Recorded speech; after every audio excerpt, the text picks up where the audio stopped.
جادو اور نظر بد کے علاج کے کچھ اور طریقے. سب سے پہلے بات یہ کہ اس بات پہ یقین ہونا کہ اللہ شافی ہے. کسی انسان کے پاس شفا نہیں ہے, شفا اللہ ہی دیتا ہے.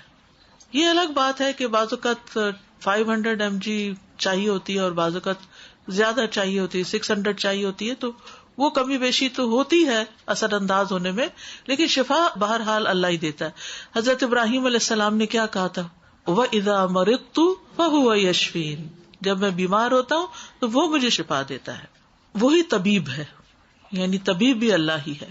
ابو رمسا رضی اللہ عنہ سے مروی ہے کہ میرے والد نے رسول اللہ صلی اللہ علیہ وسلم سے عرض کیا کہ مجھے آپ اپنی وہ چیز دکھائیں جو آپ کی پشت پر ہے, کیونکہ میں طبیب ہوں. آپ نے فرمایا طبیب تو اللہ ہے, بلکہ تو رفیق آدمی ہے, یعنی تو دوست ہے, نرم دل ہے, لیکن اصل شفا مراد یہ تھی کہ اللہ ہی کو ہے. وہ مریض کو دلاسا دیتا ہے, اس بیماری کا طبیب وہی ہے جس نے اسے پیدا کیا ہے. شفا اسی کے ہاتھ میں ہے. وہ دم بھی ہے نا, نبی صلی اللہ علیہ وسلم دم کیا کرتے تھے اور یہ دعا پڑھتے تھے, امسح البأس رب الناس بیدک الشفا لا یکشف الکرب الا انت. مریض پہ پڑھتے جائیں, ہاتھ پھیرتے جائیں, جاڑتے جائیں اس کو. انبیاء علیہ السلام بیماری میں اللہ ہی کو پکارتے تھے. ایوب علیہ السلام نے دعا کی, انی مسنی الضر وانت ارحم الراحمین فاستجبنا لہ, تو اللہ نے سن لی اس کی دعا. پھر یہ ہے کہ کتاب و سنت سے علاج کرنا چاہیے. رسول اللہ صلی اللہ علیہ وسلم نے فرمایا ہر بیماری کے لیے دوا ہے. جب کسی مریض کو صحیح طریقے پر بیماری کی دوا پہنچتی ہے تو اللہ کے حکم سے وہ درست ہو جاتا ہے. پھر مستند معالج سے علاج کروانا چاہیے, یعنی جس طرح جسمانی بیماریوں میں آپ اچھے ڈاکٹر کی تلاش کرتے ہیں, اسی طرح روحانی بیماریوں میں بھی آپ اچھے سمجھدار اوتھینٹک بندے کے پاس جائیں, جس کو پہلے تو یہ پتا چلے کہ یہ جادو ہے بھی کہ نہیں, یہ نظر ہے بھی یا نہیں, کیونکہ ہم ہر چیز کو جادو نظر بنا دیتے ہیں. پھر اس میں ہم کیسے پتا چلائیں کہ یہ شخص مستند ہے یا قابل اعتماد؟ سب سے پہلی بات یہ کہ کیا وہ خود دین کے پابند ہے, خود عبادت کرتا ہے, کیونکہ بعض لوگ نہ نماز نہ روزہ, جنوں شیطانوں سے مدد کے ساتھ لوگوں کے اوپر اثرات ڈال رہے ہوتے تو ان سے علاج نہیں کرنا چاہیے.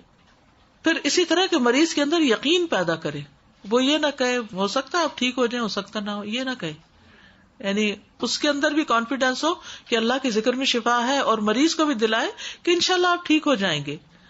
پھر اسی طرح اللہ کے ناموں اور کلام سے علاج کرے. دم عربی زبان میں ہو یا ایسی زبان میں جس کا معنی سمجھ میں آتا ہو. جو بھی دم کرے یا پڑھنے کو دے اس میں شرکی الفاظ نہ ہو. علاج کرتے ہوئے یہ عقیدہ ہو کہ شفا اللہ کی طرف سے, اس بندے کی طرف سے نہیں ہے.